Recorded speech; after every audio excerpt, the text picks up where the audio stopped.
யோவான் எழுதிய தூய நற்செய்தியிலிருந்து வாசகம். அக்காலத்தில் பெத்தானியாவில் வாழ்ந்து வந்த லாசர் என்னும் ஒருவர் நோயுற்றிருந்தார். அவ்வூரில்தான் மரியாவும் அவருடைய சகோதரியான மார்த்தாவும் வாழ்ந்து வந்தனர். இந்த மரியாதான் ஆண்டவர் மேல் நறுமண தைலம் பூசி தமது கூந்தலால் அவரின் காலடிகளை துடைத்தவர். நோயுற்றிருந்த லாசர் இவருடைய சகோதரர்.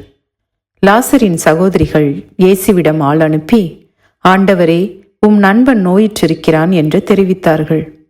அவர் இதை கேட்டு, இந்நோய் சாவில் போய் முடியாது, கடவுளின் மாட்சி விளங்கவே இவன் நோயுற்றான், இதனால் மானிட மகனும் மாட்சி பெறுவார் என்றார்.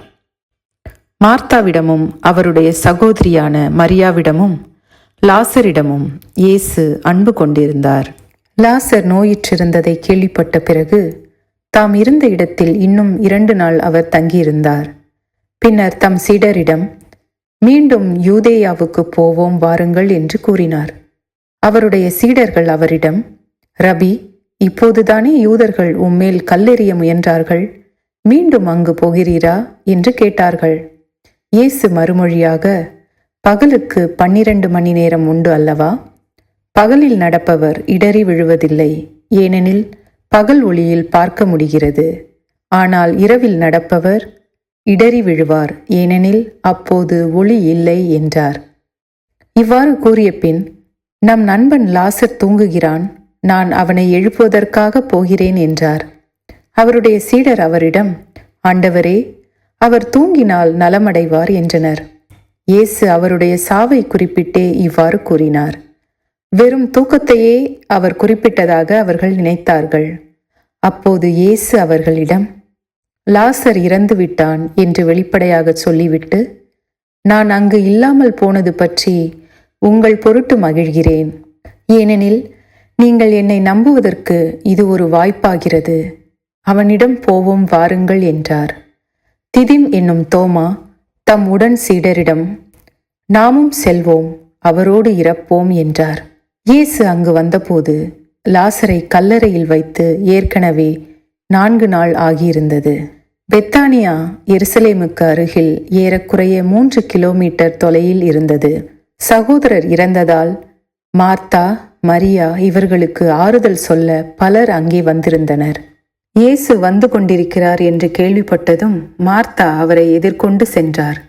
மரியா வீட்டில் இருந்து விட்டார். மார்த்தா இயேசுவை நோக்கி, ஆண்டவரே, நீர் இங்கே இருந்திருந்தால் என் சகோதரன் இறந்திருக்க மாட்டான்.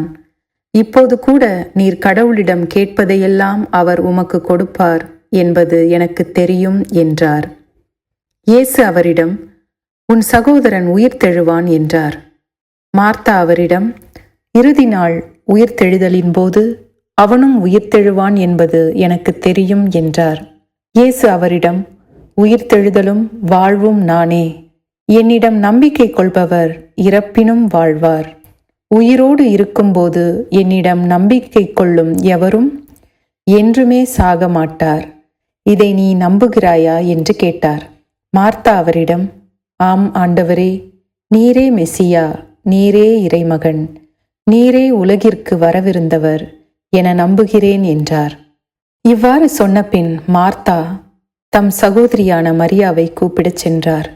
அவரிடம், போதகர் வந்துவிட்டார், உன்னை அழைக்கிறார் என்று காதோடு காதாய் சொன்னார். இதை கேட்டதும் மரியா விரைந்தெழுந்து இயேசுவிடம் சென்றார். இயேசு அதுவரையிலும் ஊருக்குள் வரவில்லை.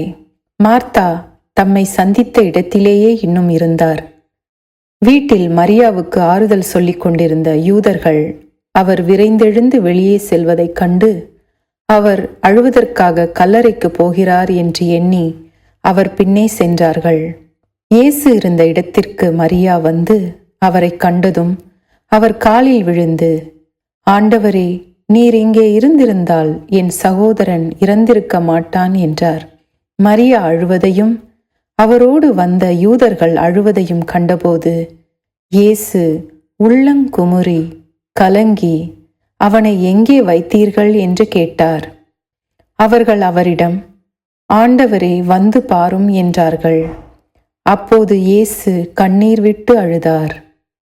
அதைக் கண்ட யூதர்கள், பாருங்கள், லாசர் மேல் இவருக்கு எத்துணை அன்பு என்று பேசிக்கொண்டார்கள். ஆனால் அவர்களுள் சிலர், பார்வையற்றவருக்கு பார்வை அளித்த இவரை சாகாமல் இருக்க செய்ய இயலவில்லையா என்று கேட்டனர். இயேசு மீண்டும் உள்ளம் குமுறியவராய் கல்லறைக்கு அருகில் சென்றார். அது ஒரு குகை. அதை ஒரு கல் மூடியிருந்தது. கல்லை அகற்றிவிடுங்கள் என்றார் இயேசு. இறந்து போனவரின் சகோதரியான மார்த்தா அவரிடம், ஆண்டவரே, 4 நாள் ஆயிற்று, நாற்றம் அடிக்குமே என்றார். இயேசு அவரிடம், நீ நம்பினால் கடவுளின் மாட்சிமையை காண்பாய் என நான் உன்னிடம் கூறவில்லையா என்று கேட்டார். அப்போது அவர்கள் கல்லை அகற்றினார்கள். இயேசு அண்ணாந்து பார்த்து, தந்தையே, நீர் என் வேண்டுதலுக்கு செவிசாய்த்ததற்காக உமக்கு நன்றி கூறுகிறேன். நீர் எப்போதும் என் வேண்டுதலுக்கு செவிசாய்க்கிறீர் என்பது எனக்கு தெரியும். எனினும் நீரே என்னை அனுப்பினீர் என்று சூழ்ந்து நிற்கும் இக்கூட்டம் நம்பும் பொருட்டே இப்படி சொன்னேன் என்று கூறினார். இவ்வாறு சொன்னபின் இயேசு உரத்த குரலில், லாசரே, வெளியே வா என்று கூப்பிட்டார். இறந்தவர் உயிரோடு வெளியே வந்தார். அவருடைய கால்களும் கைகளும் துணியால் சுற்றப்பட்டிருந்தன. முகத்தில் துணி சுற்றப்பட்டிருந்தது. கட்டுகளை அவிழ்த்து அவனை போக விடுங்கள் என்று இயேசு அவர்களிடம் கூறினார். மரியாவிடம் வந்திருந்த யூதர் பலர் இயேசு செய்ததைக் கண்டு அவரை நம்பினர். வாழ்வு தரும் கிறிஸ்துவின் நற்செய்தி. கிறிஸ்துவே உமக்கு புகழ்.